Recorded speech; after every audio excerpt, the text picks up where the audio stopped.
Texas A&M is going to be taking on Mike Leach in Mississippi State. This game is slated to take place 4 p.m. Eastern Time on the SEC Network. And for Texas A&M, they have a lot of momentum and a lot of confidence riding into this game as they pulled off the upset last week against Florida 41-38. And Texas A&M put on a clinic offensively. Now, I understand that Florida's defense has been terrible, but I mean, Kellen Mond played the best game I've ever seen him play for Texas A&M his whole entire college football career. I mean, he was lights out against Florida, especially on third down. Like, Florida's defense had no answer for Texas A&M on third down. Kellen Mond was really exceptional last week. And this running game for Texas A&M was also really good as well. And for Mississippi State, ever since they defeated LSU a couple of weeks back for their first win of the season, they have taken a lot of steps back. And I think the big thing for Mike Leach heading into this game is going to be, what are going to be the adjustments that he makes at offense? If he makes any adjustments at all. Because this is the difference between playing in the SEC and playing in the Pac-12. You see, the head coach of Washington said that it's not all that hard to prepare for Mike Leach's offense, because you can expect him to do the same thing that he's been doing for the last couple of years. Okay? He doesn't really change up his offensive mentality. So going into this game, I mean, Mike Leach has to be able to make some adjustments on offense, because you're not going to win a lot of games in the SEC if you keep on doing what you're doing, because at this point, everybody knows how you can stop this air raid offense. You know that they're going to come in, they're going to try to throw the ball 50, 60 times a game, and they're not really going to put a lot of emphasis on the run game. So how do you stop that? Well, you just play zone coverage all game. That's what Arkansas did. That's why Arkansas was able to defeat Mississippi State. So I think for Mike Leach, I would like to see him make some adjustments on offense. Now, when I say adjustments on offense, I don't mean particularly just changing his whole entire offensive scheme. Nothing drastic like that. But I would like to see Mike Leach put more emphasis on running the football. You have Kalen Hill. Kalen Hill is the best halfback in the SEC, one of the best halfbacks in college football, and you're not really utilizing his skill set all that much. Like, yeah, you're lining him out wide, you're getting him involved in the passing game, but you also need to be able to get him involved in the running game as well. And I think Mike Leach needs to realize that. He needs to realize that, hey, I'm in the SEC now. I'm in one of the best conferences, if not the best conference in college football. Okay, this isn't the Pac-12. In the SEC, these coaches are really good. They know how to stop this air raid attack, so you need to be balanced, okay? Mike Leach needs to have way more balance. Now, it's understandable if you want to be a pass-heavy team. You can be a pass-first team, but even then, LSU last year, they were a team that really liked to air the football a lot. But even then, they were able to be balanced at times, run the football with Clyde Edwards-Helaire. Even Florida, for example, this year, they have a very great passing attack with Kyle Trask and all of those talented wide receivers that they got there. But they can still run the football if they have to. Same thing for Alabama with Najee Harris. They were able to run the football. So, I mean, for Mississippi State and Mike Leach to have success in the SEC, they need to be able to run the football. You're not going to just win a lot of games in the SEC by throwing the football 50 and 60 times a game. You have to have a little bit of balance. So I would like to see Mike Leach make some adjustments on offense heading into this game, and I would like to see him put more emphasis on running the football with Kalen Hill, utilizing all of Kalen Hill's skill set instead of just lining him out wide.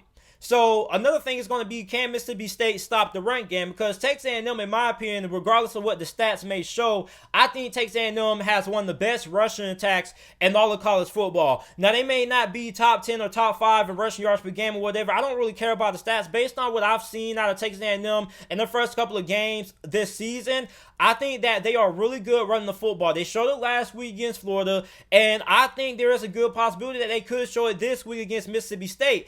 And I mean, Mississippi State, it's really important that they are able to stop the run game, because if not, Mississippi State is going to control time possession. They're going to keep Mike Leach's offense off the field, and I mean, they really won't have an opportunity to do all that much. So I really think that it's really important for Mississippi State to stop the run game of Texas A&M heading into this game. Because if you stop the run game, then you're going to have to force Texas A&M to beat you through the air, which they can do that like we saw last week. But I think that this Texas A&M team is a team that likes to be balanced. They like to run the football. I think that run the football is their biggest strength of offense. So if you take that away, then you force them to kind of switch up their game plan.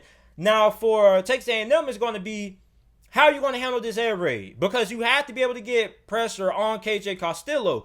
And a big reason why Mississippi State had a lot of success against LSU was because, first of all, LSU secondary didn't play well. But on top of that, their defensive line wasn't able to get a lot of pressure on KJ Costello. KJ Costello was being able to sit back there, drop back, make his reads, and throw the football wherever he wanted to. So, I mean, for Texas A&M, I think it's going to be really important that you have to be able to get pressure on KJ Costello. And that was kind of my knock on Texas A&M last week against Florida. Like, I know they played a really good game, but I think that they pretty much could have had a more convincing victory and they were able to get more consistent pressure on Kyle Trask and that Florida offense. So, I mean, for Texas A&M, you have to be able to get pressure on KJ Costello. And for Texas A&M, you have to be able to get the ball to Kalen Hill, man. And I touched on this a little bit earlier, but I think that Kalen Hill is the best player on this Mississippi State offense, and I don't really think that Mike Leach has utilized him to the best of his abilities. Like, I know Mike Leach likes to throw the football. That's what he's known for, the air raid offense.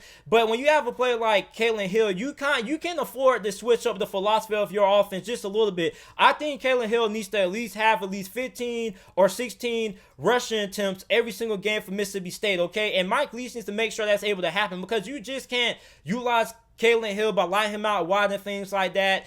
You need to utilize all of his skill set, all of his ability, similar to what Clemson is doing with Travis Etienne. So, I mean, Kalen Hill, I think he needs way more touches. I think he needs to be utilized more than just a pass catching back.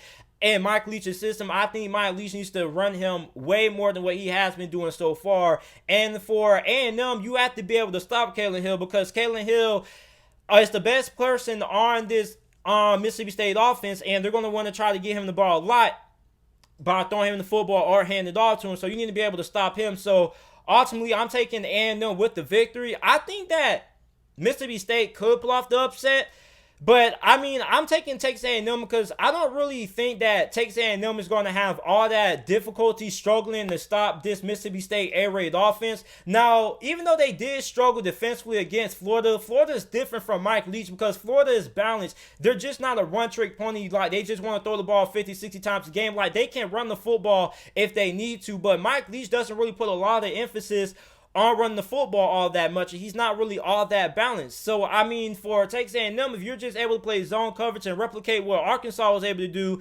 then, I mean, you have a pretty good chance of winning this game, man. So, I mean, I think Mississippi State does have potential to pull off this upset, but I strongly doubt it. It just really depends on how this defense for Texas A&M ends up playing. Now, they may surrender a couple of points, but I don't think it's going to be anything all that major. I don't think they're going to give up like 50 points to Mississippi State or something like that. So, I'll take Texas A&M with the victory. I think Texas A&M gets the victory.